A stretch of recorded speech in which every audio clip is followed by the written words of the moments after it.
You're a failure. And that's okay. Hi, I'm Dan. And I'm Alycia. And we're failures too. We take a walk back through people's failures and relive the mistakes they made so we all can have more clarity in how to be a better human. Hello and welcome to yet another famous episode of the 2020 Perspective. I'm one of your co-hosts, Dan Newman, and I lead Learn to Scale, and I'm joined by my co-host, Alycia. Alycia, hey everyone. What's going on? Hey Dan, I am also a co-host of the 2020 Perspective. My name is Alycia Engel, and the 2020 Perspective podcast is a show where we talk to people about their juicy failures and what they learned from their experience, how their perspective has shifted because of what they failed in, big or small failures and everything in between.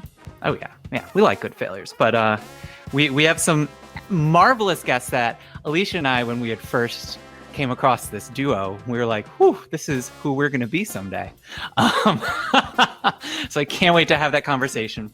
Listening to their podcast and understanding who they are as people, they are going to be a riot. I am absolutely sure.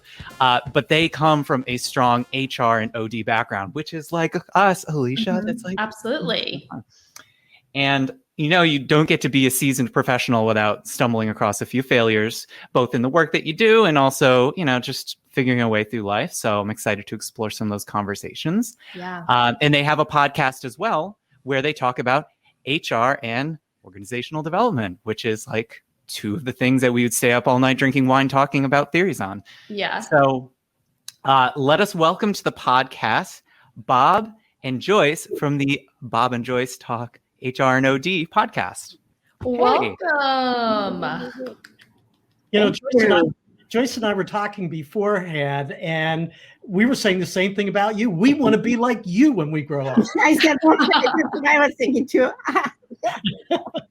Because then I would be able to use Cromwell. It would be great. Cromwell had a little bit of trouble, but I would love to be, seriously, today my biggest irritation was I have a lot of upcoming demands, and I'm an author, I'm a writer. I cannot use my technology well. It irritates me to no end. It's like a painter with no brushes. So there. And it isn't age related, it's privilege related. Because I had a whole IT department at my fingertips when I wanted them. And then I used to have 5 kids at my fingertips, but they're all grown up now. I think, how old are you guys? Old enough to understand both sides of the coin. Oh, you think so? But anyway. So Joyce and I like to play games. And Joyce, you just gave us a nice fat failure in terms of being so technology square. So I'm going to kind of keep score and see how many failures we can come up with in our time here today. I wouldn't call that a failure. I would call that learning. I kidded about it. But no, seriously, even the research of top CEOs, they don't use that word. That was a stumble. That was a mistake. That was somebody else's fault. Yeah. So I think you and I could come up with some interesting learnings. What great growth mindset. Wow. Oh, yeah. We often talk about failures wrapped as gifts on the podcast. We talk about what presents did you get wrapped in failure. And so we use it like that. But it's good to change the language around something like that to make it more normal and more psychologically safe to discuss. It's not this faux pas, this dirty scar that no one wants to show and reveal. It's something that's normal to talk about. I can't believe that that's still true. I hate it because I'm thinking of a time when I had young college students, the high potentials, coming to meet our top executives. And why, and I think, Bob, you weren't in the room, but I'm not sure why I did this, but I said to the 8 of them in front, I said, would you just, these people are nervous about meeting you tomorrow. Would you just share your biggest juicy failure? Yes. Ooh. And they just jumped right in. And at the end, I thought, nobody's going to want to work here. Work here. The things that went on. What an icebreaker. Yeah. And thank goodness that they jumped right into it. And I told them they wouldn't have jumped in. So I have at least a theory why that went so well. And in thinking about our conversation today, I think about when I was young and when I didn't have any money. I didn't have a job. I just had an old jalopy car, and I was so bald. I flipped forward and made so many mistakes, and I failed. And you know what? I could care less. Mm-hmm. And as I got older, I became more risk averse, and all of a sudden, failure used to be fun back then, but now it's like, oh my gosh, it's something to fear. What changed? Joyce, what changed for you? What is that song? Janis Joplin. What is it? Nothing is another word for nothing less to lose. You have nothing. You can take all the risk you want. But as you start getting comfortable and you start acquiring assets and having kids, I think that you now have something, and your fear, that saboteur in our head is that you're going to screw up and lose it all. Bob, I use the word saboteur. There's more at risk. There's more at risk. Oh, Dan's excited that you used the word saboteur. That's one of my go-to imposter syndrome references. So definitely going to be used someday. Okay. Yeah. Wait, I have a question before we go any further, because this is going to be juicy conversation, but how did you two meet? How did you come together to start your podcast, and where does that begin, and what's your journey with working together? I was an operator in Maine running grocery stores. And if you know anything about the grocery industry, it is very kind of tactical, hands-on, command and control. And, it's literally being told what to do and then doing it, and doing it again and again and again the same way. And I was asked to come to a meeting, me and other DMs. And typically you go to a meeting and you sit down, don't talk a lot, and get told what to do. But this meeting, we had a new person, Joyce. So Joyce, why don't you talk about that first operations meeting you went to? I don't honestly remember too much about it, except that I brought Michelle, who was brand new to reporting to me, with me. And I know that she thought, oh, we are done with. Did I bring Nerf balls? You did bring Nerf balls. Yeah. I always carry Nerf balls. So I retired as an EVP, of a global company. So I'm saying use Nerf balls. We need to hear about the Nerf balls. Yes, because I don't carry Nerf balls in my purse, and I just want to know if this is something I should start. Absolutely, especially in a meeting where if you throw them out to the group, and that's what I used to do. I said, give me some immediate feedback if I'm off track, or if you don't like something, I say, or you do. And then the Nerf balls would come, or I would say, okay, I'm not sure that you like that, let me know. And so I did that. And then I talked about learning.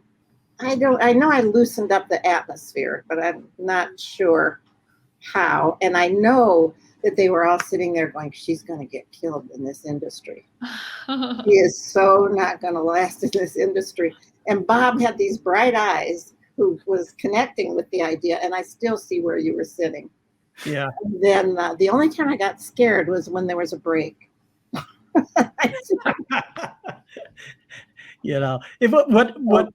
If I think about my interest in HR and OD, I always had an inclination that I would end up there. But when Joyce came to that meeting, and she was relatively new, and she literally opened the group up. I think it was in a basement, Joyce. It was stinky. It was stinky. And you opened up the room and had people smiling and talking about the business in ways that we hadn't before.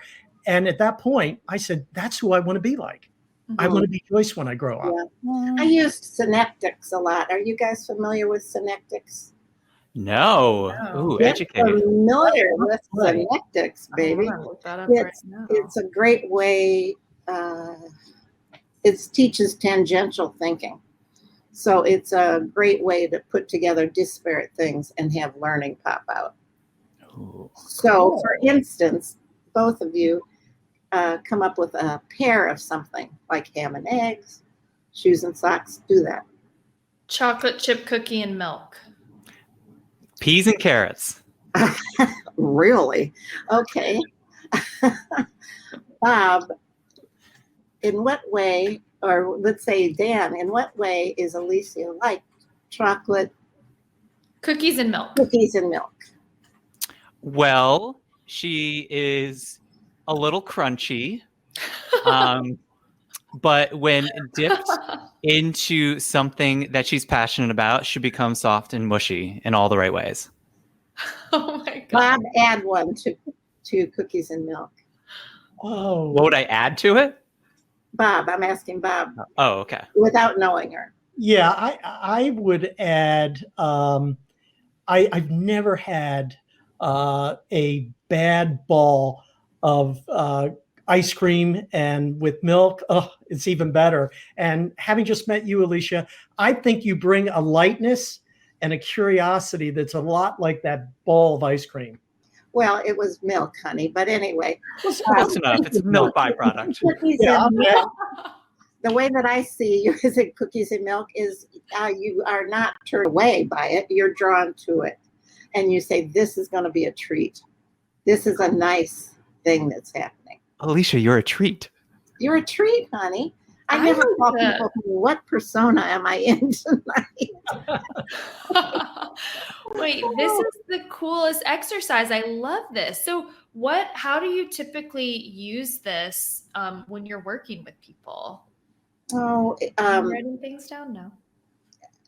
it makes a great warm up in that people begin to see. I mean, did you learn anything about, what did you take away from what we said about you? Well, when you asked that question to Dan initially, I thought he was going to say something kind of generic, like I'm sweet, like he thinks I'm sweet, like I'm a thoughtful person or something like that. But the fact that he went further, and maybe have this like crunchy outside and I'm all business, but really when it comes to what I'm passionate about, that I'm all in, I'm giving it my heart and soul. Mm-hmm. And he recognizes that about me. And I love that because he's my bud, my partner. Accountability buddies. And somebody else might have said, and if you dip too long in the milk, you crumble. Ooh, that cuts deep. That is also kind of true. Wow. Joyce, I've seen you use it. Have you ever been in a meeting or you're with a group talking about something that's really challenging and heavy, and the group is just stuck? And I've seen you, Joyce, kind of go into the Synectics exercise, and it literally just loosens the room up and kind of gets the ideas flowing. Well, yeah, let's say we're dead in the water in budgeting.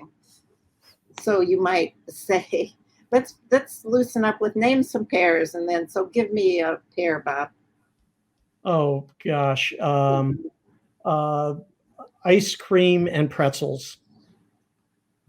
Okay, so in what way are ice cream and pretzels like getting this budget done? A pretzel, it's got salt, it's kind of bitter and crunchy and sometimes hard to chew. But I'll tell you, once you kind of get it done, it is exactly like that ice cream. It's sweet, it's good, it tastes well, and you're satisfied after you eat it. So you'll be satisfied after it's done. And if somebody else might say, well, you could dip the pretzel in your ice cream, and then you might say, right, how can we sweeten the damn budget we're working on? Mm-hmm. What would it take to make it sweeter? It, honest to goodness, just works. Mm-hmm. And Synectics was written by, just look it up, Synectics. De Bono is the name of the man who generated it. And you can do a day long with the process, helping people pull knowledge out of disparate things. Interesting. And in fact, I took a bunch of top high potential executives to Switzerland in order to learn from a hotelier the best practices in hotels and what they meant to the food retailing industry. That's a grand use of it. So as a failure podcast, I got to ask, did you ever run this exercise and have it absolutely bomb on you, or didn't go well, or No. went unexpectedly? No. No, because it just doesn't. Some other things, I have big fat failures. I love this exercise. I'm definitely going to use that. I was listening to a podcast just 2 weeks ago about injecting humor into your talks and your speeches, because I was preparing for the speech that I did on Monday. And I was like, how can I make this a little bit more lively?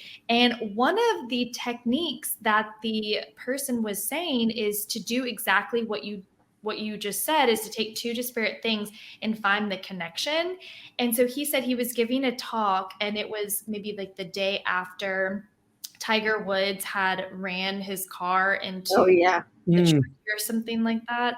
And he didn't want to make a joke about him getting hurt or anything like that, but he thought about golf and car, and he had 2 columns and wrote about all these characteristics or qualities about golf and car and find the connection.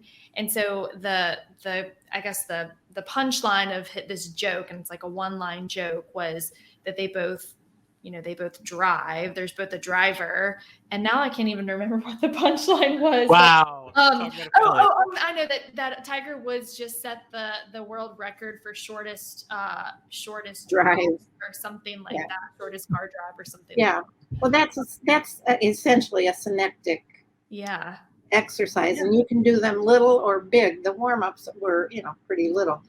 I did have a failure with it.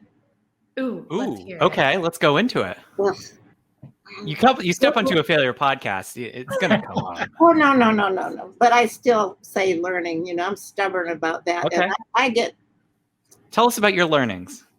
Well, yes, that's right. So I had 150 top people from the global company.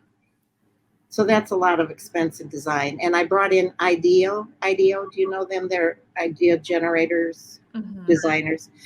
And I brought in a guy from Mayo Clinic. And the whole point was to look at Mayo Clinic, because they do a lot of innovation and design with IDEO. And nobody, they were going, what's healthcare? What's a hospital got to do with food retailing? It just was not going to work that day. And I really wondered what the heck, what part of what was going on was 2/3 of the room realized that they were going to either be sold or acquired. Oh, so there's a black cloud of what's my future look like. Yeah, and I didn't know that, so I was tap dancing pretty hard. And what was your learnings from this? What did you learn as either a person or a professional, an agent of this system? Isn't that so bad how I'm unwilling to call it failure and unwilling to learn from it? I learned, keep going, kid. You don't get all of them right, especially when they're a one-time event. You can't improve it. It is what it is. Go to your room early. So, but, eventually there was always enough vitality in the group that I could laugh about it. I think I probably made a joke about it and said, is honest to goodness, you can't figure out anything that relates from healthcare to food retailing? Hello. And I probably broke them in the groups and made them think about it. Mm-hmm. Think about what you've done. To me. So let's do a little synectic exercise as well. You're on a failure podcast, and you both worked in HR and OD. So what are some thoughts of either failures in your field? We can talk more about that, or learnings, call it that. Or what do you think that the audience for the 2020 perspective? What stories would you want to share with them? Well, as I was listening to you, Dan, a lot of the work that Joyce and I did within our organization was either implementing new change or bringing new processes or shifting culture.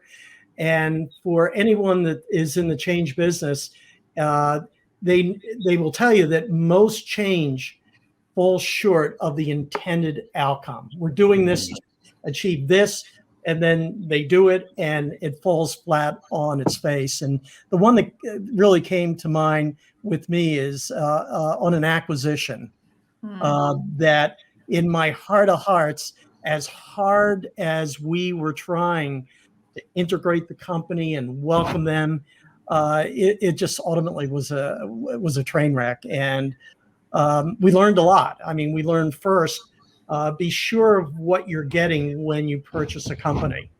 It's like buying a car. Make sure you look underneath the hood and kick the tire. You got to do a cultural due diligence. Exactly.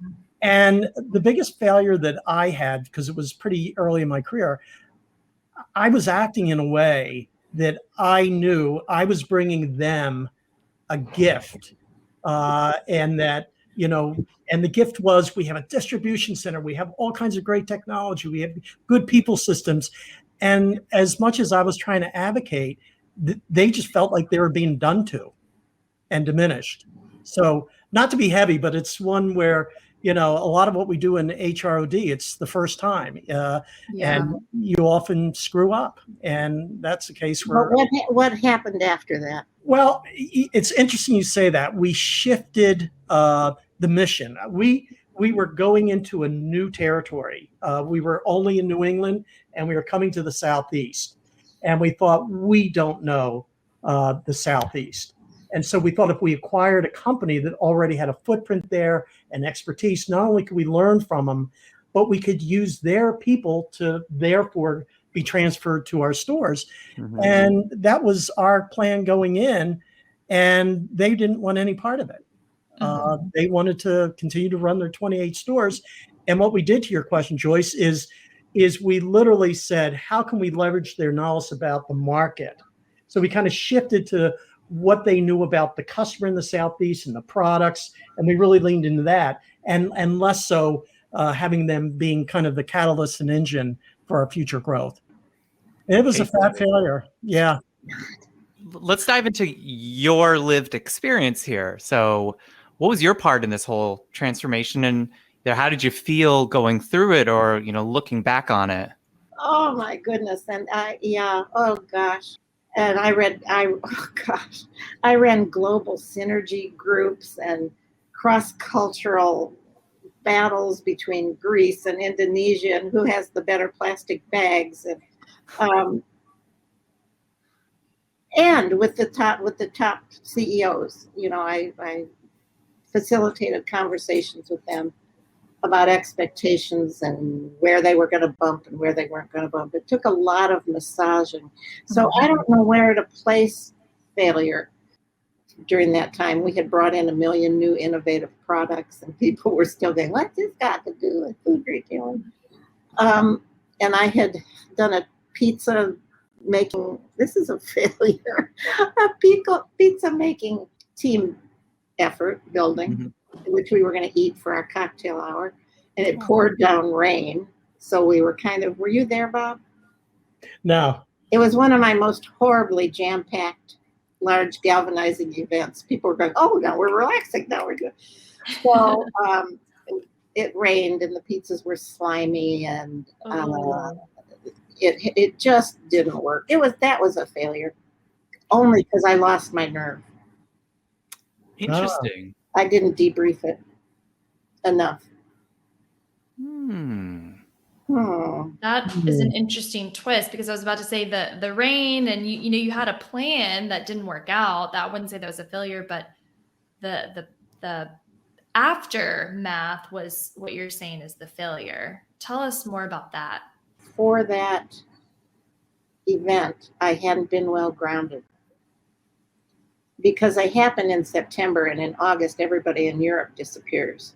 And one of my things, I used to get everybody on my side by talking to the whole darn world about the event and giving them something to do and making them own it.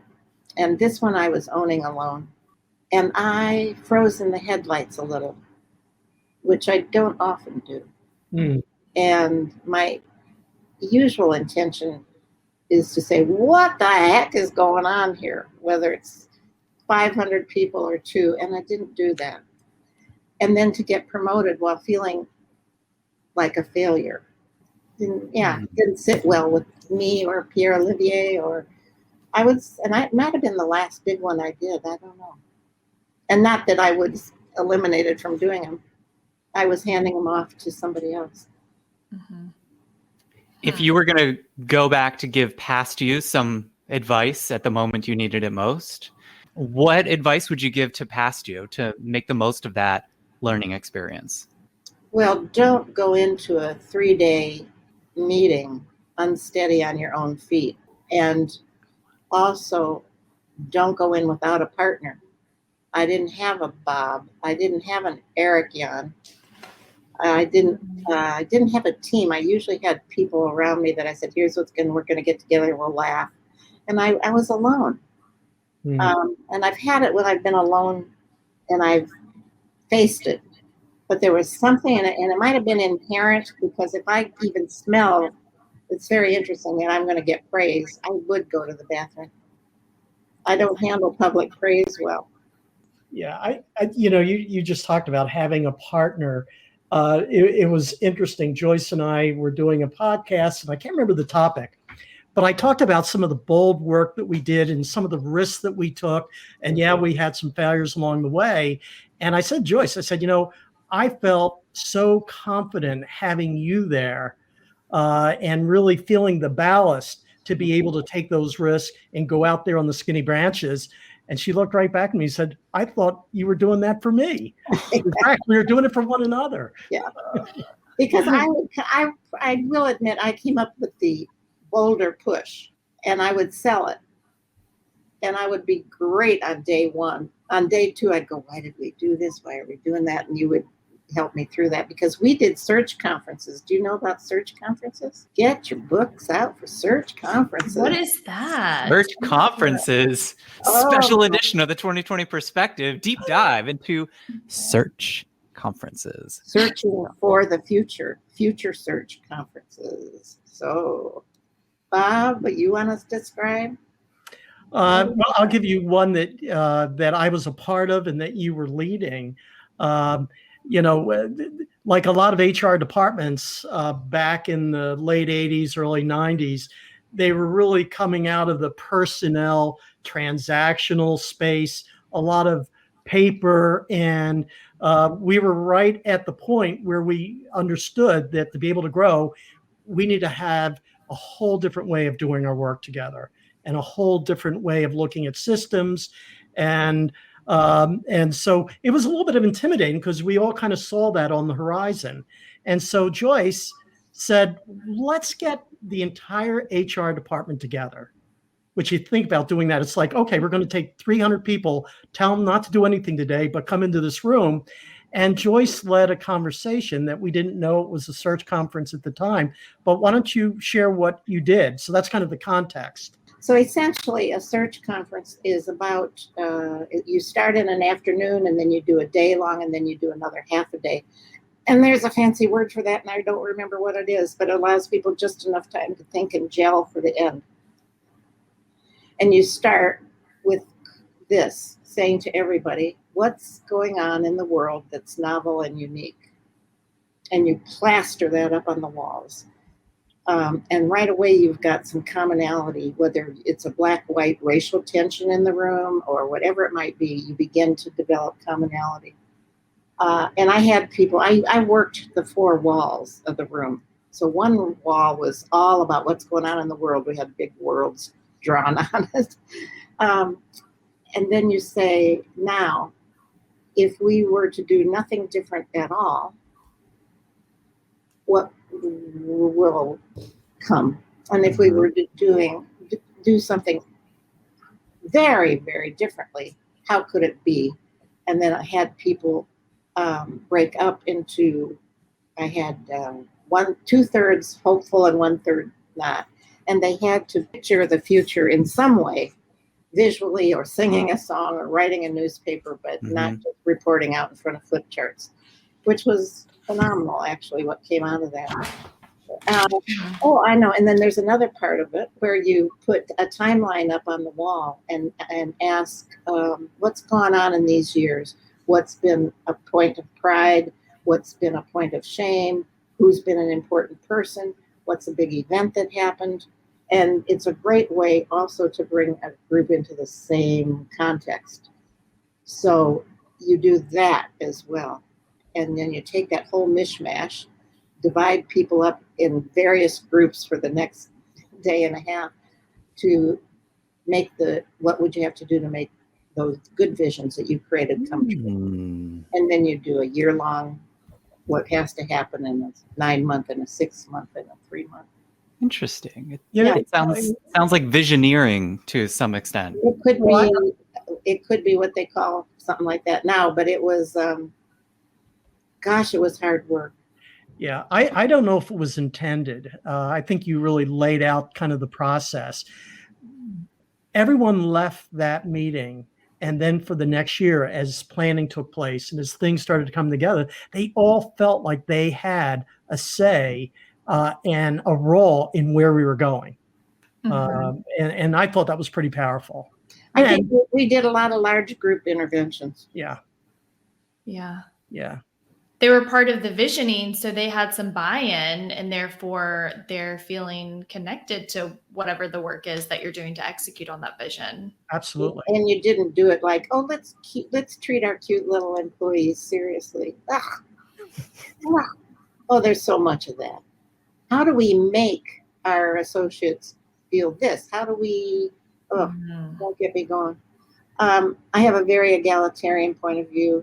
A very democratic small d, and no matter what the issue, take it to the people, whoever that is. However, the hardest thing about organizational change is deciding what's the group you want to start with. And we did that for HR. We also did it for the whole company, and we brought in a literal cross section of the whole company scientifically, and from that came our diversity efforts way earlier than any other company. And we did the same, but did it in one day, which is what's novel and unique going on in the world. So I'm curious, in this concept of a search conference, how present was the act of doing a pre-mortem or predicting potential failures or pitfalls or things that could go wrong? Didn't do that much. Oh. So was it just 100% optimism of everything's going to work out great? We knew we would fix what happened as it went along. And if you are with your 3, whatever, I don't even know what they are, but if you're trying to keep your mental model positive, why would you emphasize what could go wrong? Because then you bring it into being. There's a bit of pragmatism, though. I mean, wouldn't you agree that at least anticipating potential risks or threats to be part of that visioneering that, Oh, you mean of doing the event or of the visioneering? I'd say like embodied in this event, because I'm very dialed into this event. Like I want to have an offsite for my company, which is just me, with a search conference, and I don't know who's going to organize it. It's probably going to be me, and then it'll just be me and me. But understanding, how do you think about the realities of the world without kind of putting ice on your creativity?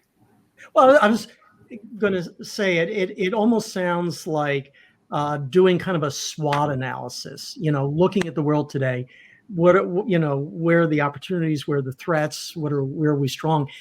What Joyce was describing, and Joyce, you correct me, it was more organic. It was more storytelling. It was more speaking from the eye, the way I see the world. So think of it being less analytical and more kind of a community looking. Telling their story, because I think anyway, I know that I asked people to bring something that represented what was going on in the world that was novel and unique. And I remember in one search conference, I said weather was, and everybody laughed at me. Ha ha. And so and everybody sat on the floor for this part anyway. And they just came up to the wall when they felt like it and put it up and said what it was. And so that in itself was pretty powerful. And you see people who hate each other going, oh my gosh, you and I think the same. Mm-hmm. We see this the same. Look, and then we would have people come up and draw a circle around similarities to work with.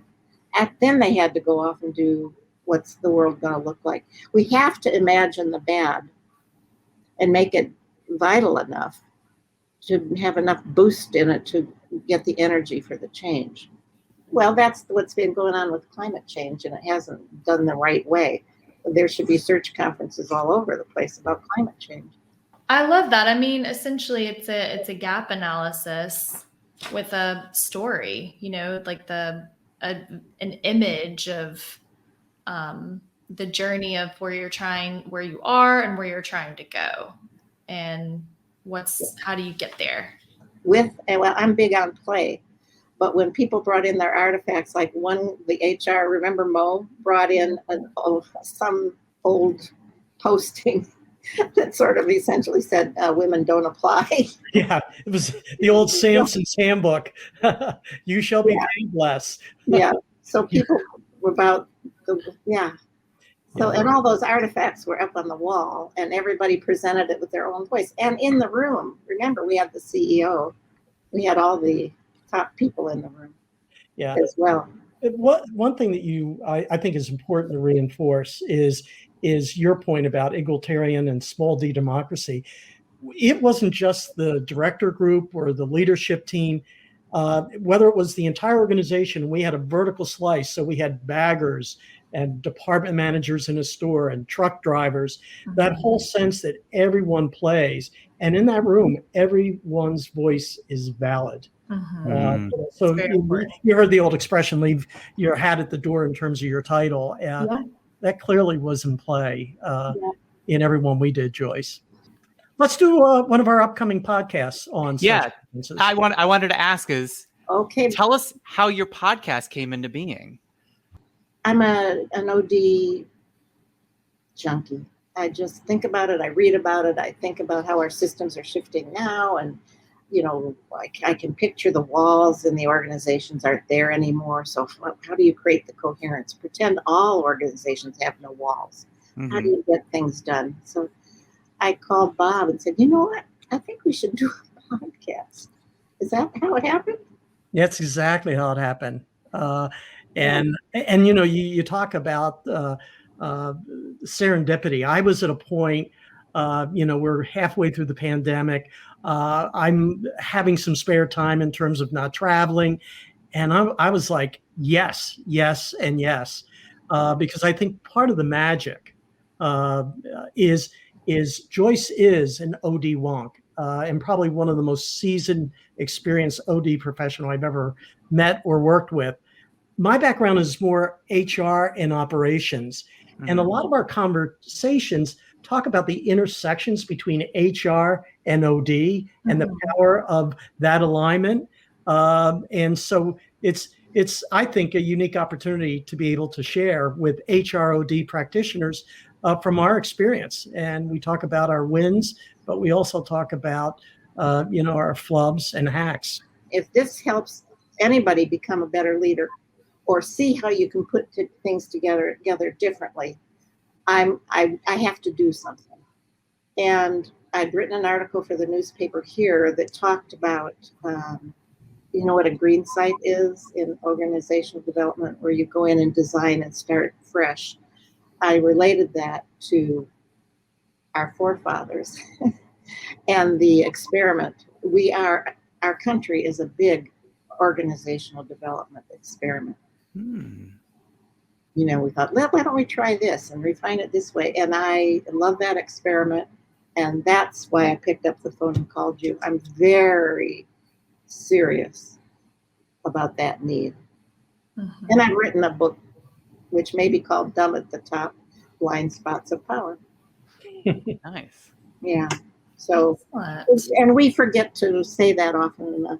We do our podcast because we want to support people doing bolder, bigger, important work, period. And oh, by the way, if the world business and institutions, if they ever needed it, now they do.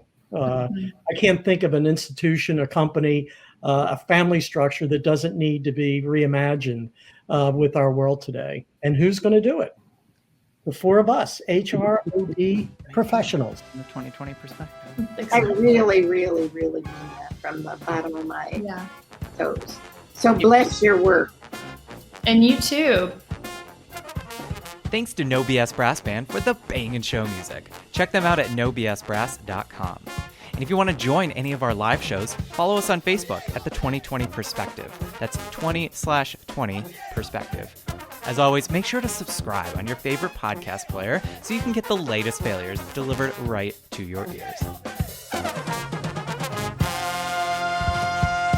And may your failures be spectacular.